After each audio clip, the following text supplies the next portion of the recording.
미연은 40대 초반 결혼 15년 차를 맞이한 평범한 가정주부였다. 그녀가 결혼 생활을 이어오면서 가장 감사했던 것은 누구보다 성실하고 가정적인 남편 정수였다. 정수는 매일 아침 출근하며 그녀에게 따뜻한 미소로 인사를 건넸고 퇴근 후에는 아이들과 즐겁게 어울리며 격려의 말을 아끼지 않았다. 미연은 남편의 그런 모습에 늘 고마움을 느꼈다. 세상에 불만 하나 없이 살아갈 수 있을 만큼 그녀의 가정은 겉으로 볼 때 흠잡을 곳 없는 평화로운 일상이었다. 그날도 평소와 다를 것 없는 하루였다. 정수는 늘 하던 대로 정장을 차려입고 출근했고 미연은 아침 식사를 준비하며 아이들을 학교에 보냈다. 베란다에서 빨래를 거두며 남편의 퇴근 시간 즈음이 다가온다는 것을 직감했다. 도시의 석양이 붉게 스며드는 시간, 그녀는 저녁 준비를 마치고 남편이 돌아오기를 기다렸다. 문득 다소 의문스러운 일이 벌어진 것은 남편의 퇴근길이었다. 그날도 정수는 평소처럼 저녁 7시가 조금 넘어 집에 도착했는데 육감적으로 주차장 쪽에서 조금 어색한 기운이 느껴졌다. 창가에서 우연히 내려다보던 미연의 눈에 정수의 이상한 행동이 스쳤다. 남편은 주차장에서 집으로 곧장 올라오지 않고 주위를 두리번거리며 건물 한쪽으로 다가갔고 그가 향한 곳은 소화전함이었다. 왜 저기서 뭐 하는 거지? 미연은 의아한 표정으로 그의 행동을 지켜보았다. 정수는 잠시 머뭇거리더니 재빨리 어딘가에서 휴대전화를 꺼내어 소화전함 안에 넣고는 다시 주위를 살피며 유유히 집으로 발걸음을 옮겼다. 이런 행동은 결코 정수답지 않았다. 평소 정직하고 바른 모습만 보여주던 남편이기에 그녀는 충격과 의구심을 동시에 느꼈다. 미연은 곧 남편의 행동에 담긴 의미를 추측하기 시작했다. 설마 무언가를 숨기는 걸까? 아니야, 그럴 리가 없어. 정수는 그럴 사람이 아니야. 자신을 다독이면서도 왠지 모를 불안감이 그녀의 머릿속을 떼어놓지 않았다. 남편이 당연히 올바른 이유가 있겠거니 여길 수도 있었지만 그녀의 직감은 그날만큼은 쉬이 사라지지 않아 깊은 그림자를 남겼다. 남편이 집으로 올라온 뒤 미연은 평소처럼 그의 퇴근을 반겼다. 그는 피곤한 듯 보였고 언제나처럼 미연에게 짧은 미소를 지으며 씻으러 들어갔다. 그러나 욕실에서 물이 흐르는 소리를 들으면서도 미연의 머릿속은 온갖 생각으로 가득 찼다. 그녀의 두 손은 자기도 모르게 떨렸다. 확인해 봐야 해. 이대로는 안 돼. 그녀는 결심했다. 거실에서 남편의 기척을 신경 쓰며 서둘러 슬리퍼를 신은 미연은 조용히 집을 나섰다. 내리막길을 걸어 주차장 쪽으로 향하는 동안 그녀의 심장은 점점 높아지는 박동으로 몸 안을 두드렸다. 평소보다 더 어두워 보이는 주차장을 지나 그녀는 남편이 멈췄던 그 작은 소화전함 앞에 섰다. 그녀의 손은 무겁게 떨렸지만 멈추지 않았다. 두근거리는 마음으로 가슴 한쪽에서 묵직한 배신감이 밀려드는 것을 느끼면서도 소화전함을 열었다. 그 안에는 정말로 한 대의 핸드폰이 있었다. 낯설고 차갑게 느껴지는 그 검은 기기의 존재는 미연의 머리끝까지 의구심을 일으켰다. 대체 이게 그녀는 혼자 중얼거렸다. 평소에 미처 알지 못했던 한편의 진실을 이제 곧 마주하게 될 것이라는 막연한 두려움도 그녀를 엄습했다. 핸드폰을 들며 다시 집으로 올라가는 동안 그녀의 마음은 이미 복잡하고 어지러웠다. 정수가 평소와 다름없이 욕실에서 물을 틀고 있는 동안 미연은 조심스레 침실로 들어와 문을 잠갔다. 방 안에 앉아 핸드폰을 조심스럽게 켜면서 모든 준비를 마친 그녀는 숨조차 제대로 내쉬지 못한 채 핸드폰 화면을 들여다보았다. 그런데 생각보다 쉽게 화면이 열렸다. 비밀번호는 무려 525 그들 결혼 기념일이었다. 추측으로 입력했던 번호가 순식간에 맞아떨어지자 그녀는 섬뜩함을 느꼈다. 그리고 곧바로 그녀의 눈앞에 남편 정수의 또 다른 세계가 펼쳐졌다. 핸드폰 속 세계는 그녀가 알고 있던 정수의 모습과 전혀 닮지 않았다. 메시지에는 그녀에게 한 번도 보낸 적 없는 다정한 말투로 쓰인 문장들이 가득했다. 보고 싶다. 그날 정말 행복했어. 내일 또 만날 수 있을까? 우리만의 장소로 가자. 와 같은 문장은 남편이 직장에서 피곤하게 일하며 보내던 모습과는 너무나 다른 사람이었다. 수많은 사진들. 거기에는 정수가 다른 여성들과 함께 웃는 사진들, 그가 절대 미연에게는 하지 않았던 친근한 포즈와 제스처들이 담겨 있었다. 가슴 깊은 곳에서 배신감이 날카롭게 틀어지며 미연의 머리는 하얘졌다. 지금까지 알던 정수라는 사람은 진짜였던 걸까? 아니면 이게 진짜 정수의 모습이었던 걸까? 잠시 후 남편이 거실로 나온 뒤 미연은 침착하고 평온한 얼굴로 저녁 식탁에 다가갔다. 그녀의 마음속엔 분노가 들끓고 있었지만 그 흔적을 얼굴에 드러내지 않았다. 정수는 아무것도 모른 채 그녀의 음식을 맛있게 먹고 피곤하다는 핑계로 TV를 보며 쉬었다. 그러나 미연의 눈에는 이제 그가 다르게 보였다. 자신이 사랑했던 남편이 아니라 그녀를 기만한 낯선 남자처럼 느껴지기 시작했다. 그날 밤 잠들기 위해 불을 끄고 누운 두 사람의 침실은 고요했다. 그러나 눈을 감은 채 숨을 고르던 미연은 결코 잠들 수 없었다. 남편이 바로 옆에서 편안히 자는 모습을 보고 있자니 그녀의 속은 더욱 부글부글 끓었다. 그가 마치 아무 죄도 없는 사람처럼 평온하게 호흡하는 소리를 듣는다는 것이 비참해졌다. 그리고 동시에 작은 복수심이 피어올랐다. 혼자 이걸 알고만 있을 순 없어. 이대로 끝낼 순 없다고. 그녀는 주먹을 불끈 쥐었다. 남편이 겉으로 보여주는 이 평화로운 삶을 철저히 박살내고 싶었다. 자신의 믿음을 무너뜨린 만큼 자신이 느낀 이 좌절감을 그가 똑같이 겪도록 만들겠다는 결심이 그녀의 마음에 뿌리를 내렸다. 미연은 냉정한 태도로 핸드폰 속 자료들을 정리하기로 마음먹었다. 이를 하나씩 사용해 정수를 뒤흔들고 그의 허울뿐인 삶을 완전히 무너뜨릴 계획이었다. 정수는 미연이 벌써 판도라의 상자를 열었음을 전혀 알아차리지 못하고 있었지만 그녀의 눈에 비친 그의 미래는 이미 끝이 보이는 상황이었다. 핸드폰 안에 담긴 진실은 이제 더 이상 남편만의 비밀이 아니었다. 그것은 곧 미연의 가장 강력한 무기가 되었다. 그날 밤 그녀는 눈을 감지 않은 채로 복수를 향한 첫걸음을 그리며 계획을 짜기 시작했다. 가슴에 품은 배신감과 분노를 잠재운 미연은 차분히 생각을 정리했다.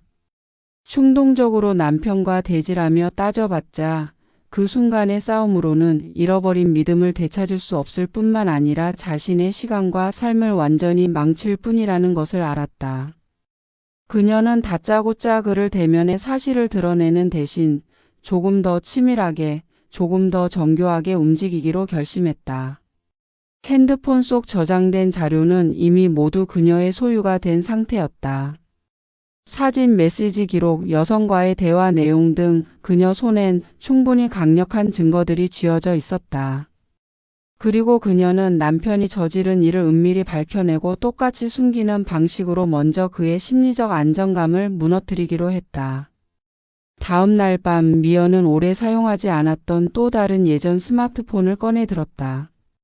그 기기로 새 연락처를 만들어 익명성을 확보한 뒤 남편 정수에게 첫 번째 메시지를 보냈다.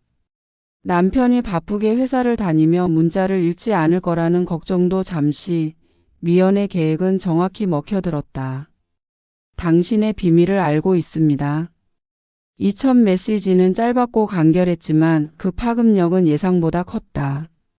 정수는 메시지를 본 직후 당황한 얼굴로 휴대폰을 들여다보았다. 다시 한번 확인했지만 메시지를 보낸 발신 번호는 알 수 없는 번호가 분명했다. 누구지? 이런 장난 문자 같은? 정수는 혼잣말을 삼키며 대수롭지 않게 넘기려 했다. 하지만 10분이 채 지나지 않아 두 번째 메시지가 도착했다. 소화전에 숨겨둔 당신의 핸드폰 안에 있는 내용 다 봤습니다. 그 순간 정수의 얼굴이 하얗게 질렸다. 미연은 침실에 앉아 예전처럼 책을 읽는 척하며 남편의 반응을 조심히 지켜봤다. 그의 손이 떨리는 것을 보니 그 작은 메시지 하나가 그의 평범했던 하루를 한순간에 나락으로 끌어내렸다는 것을 느낄 수 있었다. 정수가 휴대폰을 손에 쥔 채 초조하게 거실을 서성이자 그 모습은 미연의 눈에 대단히 찬란한 복수의 서막처럼 보였다. 그녀는 그저 가만히 앉아 뒤에서 지켜보다가 말없이 웃음을 흘렸다. 세 번째 메시지는 이날 밤의 클라이맥스로 이 모든 것이 단순한 협박이 아니라 철저한 계획이 담긴 것임을 알려주기에 충분했다. 그동안 만나온 여자들의 이름 그리고 메시지까지 다 캡처해뒀습니다. 감출 수 없을 거예요. 진실을 말하지 않으면 모두 폭로합니다. 정수는 숨을 몰아쉬며 소화전에 숨겨둔 핸드폰을 꺼내 다시 확인했다. 하지만 그 안에 든 정보는 도저히 손을 쓸 수 없을 만큼 이미 훔쳐보게 된 것이 분명했다. 그는 핸드폰의 비밀번호와 정보가 노출됐음을 지레 추측하며 이마에 땀을 흘렸다. 그는 끝내 익명의 발신자에게 답장을 보냈다. 누구세요? 뭘 원하는 겁니까? 20분 정도 뒤에 도착한 답장은 간결하고도 명백했다. 500만 원 오늘 밤 12시까지, 그렇지 않으면 당신 비밀은 모두 공개됩니다. 익명 메시지를 보낸 사람이 정확히 누구인지 알 수는 없었지만 정수는 그 짤막한 문자의 무게를 느끼며 절망 속으로 내몰렸다. 그는 땀에 젖은 손으로 핸드폰을 쥐며 거실 소파에 주저앉았다. 그리고 한참을 고민한 끝에 결국 그 돈을 마련하기로 했다. 그는 자신이 벌인 일들을 자백할 엄두조차 나지 않았고 이를 덮어야 한다는 공포감만 가슴속을 지배하고 있었다. 어떻게 이런 일이? 그는 혼잣말로 스스로에게 말했다. 그러나 그에게는 선택의 여지가 없어 보였다. 익명 발신자와의 거래는 성공적으로 이루어졌다. 정수는 오래된 비밀을 지키기 위해 익명 계좌로 돈을 송금했다. 다행히도 이후 며칠 동안 추가 메시지는 도착하지 않았다. 그는 안심하지는 못했으나 한편으론 스스로가 잘 해결했다고 생각했다. 하지만 이 모든 상황이 누군지 모를 단 한 사람, 바로 자신이 믿었던 아내 미연에 의해 계획된 것이라는 걸 그는 절대 눈치채지 못하고 있었다. 몇 주 후 미연의 익명 메시지는 다시 시작되었다. 요구 금액은 점점 뒤를 이어 올라갔고 정수는 결국 감당할 수 없는 빚더미에 앉게 되었다. 그는 돈을 관리를 잘못했다며 대출까지 받았다. 그의 모든 일상은 이제 익명 발신자로 인해 흔들리고 있었다. 회사에서도 불안감에 집중력이 떨어지며 실수를 반복했고 그의 어깨는 점점 더 아래로 짓눌려 갔다. 미연은 그를 조금씩 옥죄는 느낌을 즐겼다. 자신이 느낀 좌절과 고통을 다시 그에게 돌려주고 있는 느낌은 그녀에게 묘한 쾌감을 안겨주었다. 정수는 자신이 왜 이런 지경에 처했는지 알지 못한 채 복수를 완벽히 설계한 그녀의 손바닥 안에서 점차 무너져가고 있었다. 익명의 메시지에 쫓기며 점차 고립된 길로 들어선 정수는 이제 자신이 속한 세계의 모든 균형을 잃어버리고 있었다. 회사 동료들과의 관계는 서먹해졌고 집중력은 예전같이 돌아오지 않았다. 매일 밤 익명 메시지가 올까 불안해하며 핸드폰을 놓지 못했고 그럴수록 그의 얼굴은 점점 초췌해졌다. 익명의 존재는 그에게 천천히 그리고 철저히 다가와서 그의 삶 전체를 잠식하고 있었다. 익명을 요구한 사람에게 빼앗긴 돈은 어느새 500만 원에서 1000만 원, 그리고 그 이상으로 불어났다. 처음에는 개인적인 저축에서 해결했지만 더 이상 메울 재원이 없어지자 자신도 모르게 은행 대출을 결심하게 됐다. 그는 회사에서 가끔 스쳐 지나가는 동료나 상사가 그를 의심하고 있는 것은 아닌지 두려워했고 그날 밤 혹시 아내 미연이 무언가 이상한 낌새를 느끼지는 않을지 걱정했다. 하지만 미연은 여전히 일상에서 큰 변화를 보이는 듯한 태도를 드러내지 않았다. 차분하게 남편과 아이들을 챙기고 가정을 보살피며 헌신적으로 보였다. 외견상 그녀는 평소의 미연과 전혀 다르지 않았고 오히려 정수는 그러한 그녀의 상냥함이 자신에게 약간의 위안을 주는 듯 느껴졌다. 그는 그녀가 아무것도 모르고 있다는 확신에 점차 안도감을 갖기까지 했다. 그런데 그 안도감이 가장 컸던 순간 남편 정수는 운명의 다른 국면을 맞이하게 됐다. 미연은 더는 기다리지 않기로 했다. 그녀는 자신의 계획을 가속하기로 결심했고 결정적인 순간을 위해 모든 것을 준비하고 있었다. 자신이 남편의 비밀을 알고 있지 않다는 척하며 벌였던 익명의 게임으로 충분히 그를 심리적으로 몰아붙였고 이제는 실질적인 결말을 도출할 단계였다. 그녀는 철저히 증거 자료를 정리하고 계획의 마지막 단계를 실행에 옮기기로 했다. 미연은 조용히 침실 책상에 앉아 노트북을 꺼내 작업을 마무리했다.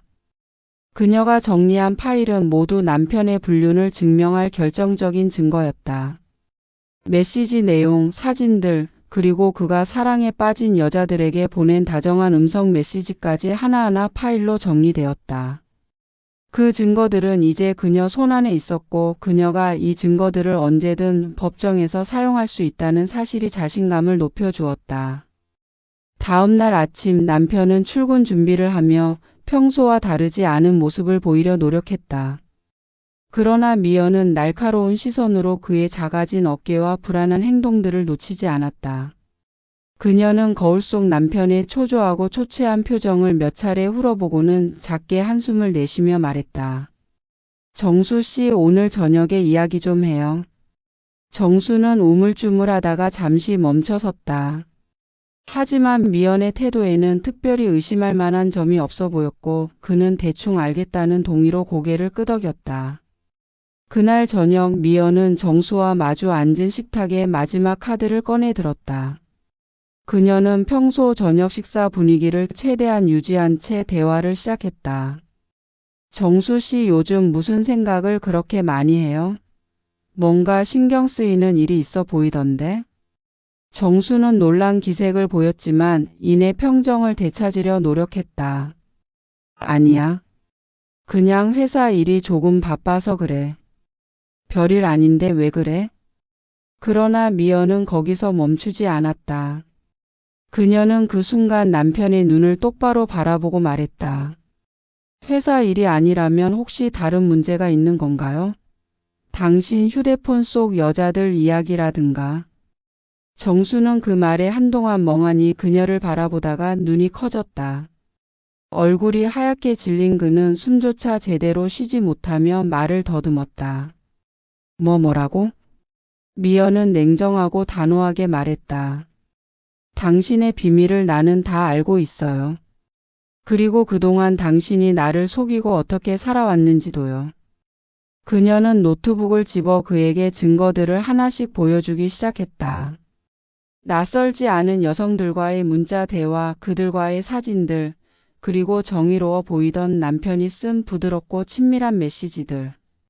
정수는 눈앞에 펼쳐진 진실 앞에 완전히 망연자실했다. 그의 입술은 바들바들 떨렸고 미연의 표정에서 어떤 망설임도 찾아볼 수 없다는 것을 깨닫는 순간 그는 완전히 주저앉고 말았다. 미연, 미안해.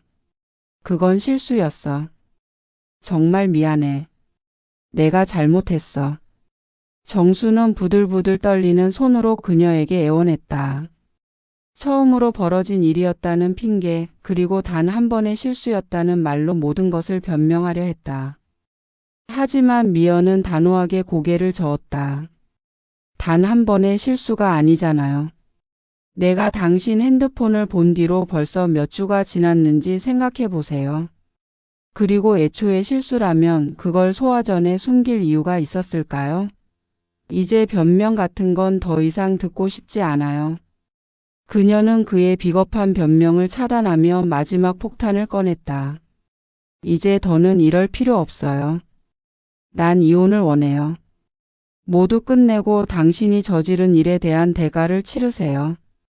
그리고 재산 분할? 그건 이미 준비돼 있어요. 제가 변호사와 함께 다 준비해뒀거든요. 정수는 이제 끝이 보이는 현실 앞에 무너졌다. 모든 상황은 이미 미연의 설계대로 돌아가고 있었다.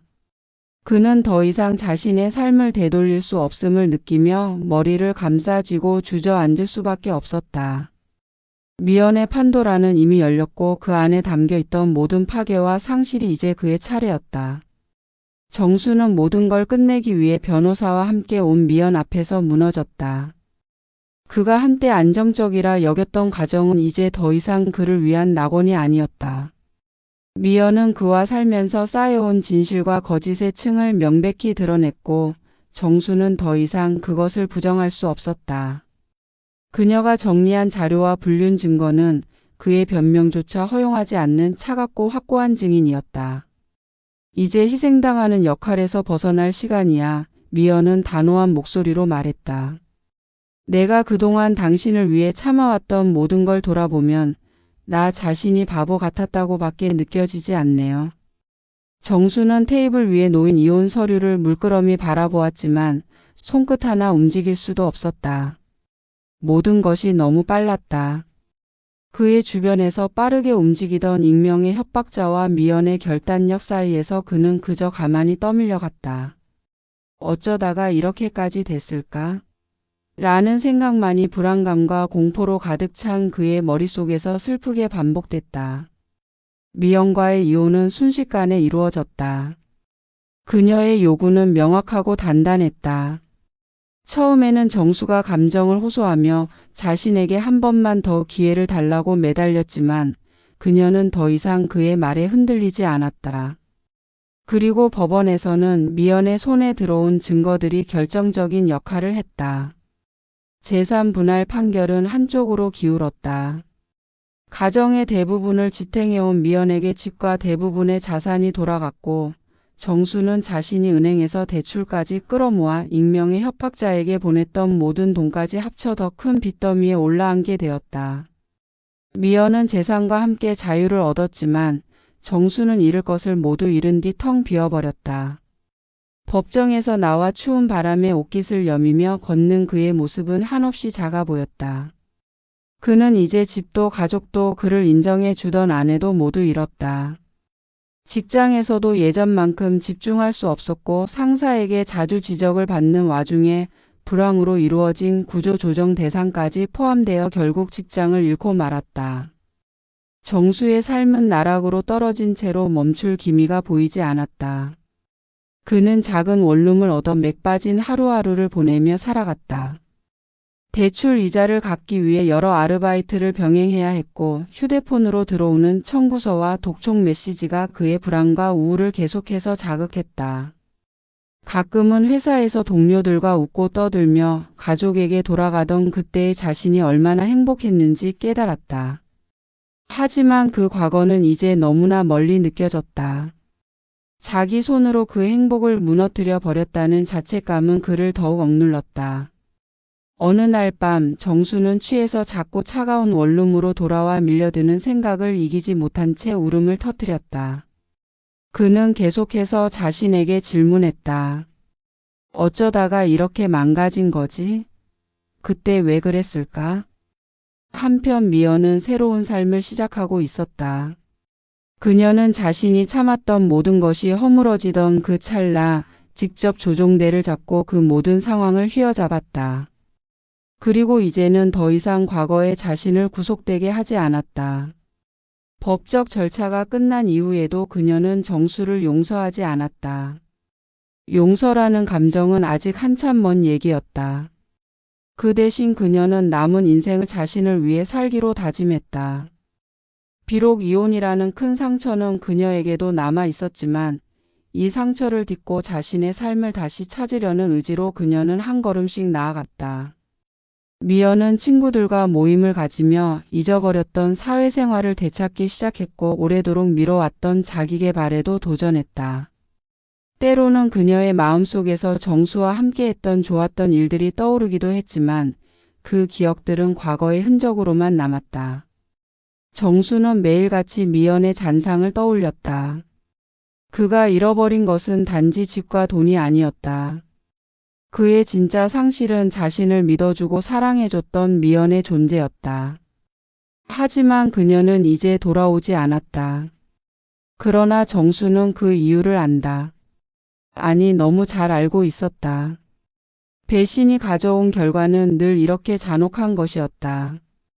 그는 자신이 열었던 판도라의 상자에서 튀어나온 파괴의 결과를 온몸으로 감당하고 있는 중이었다.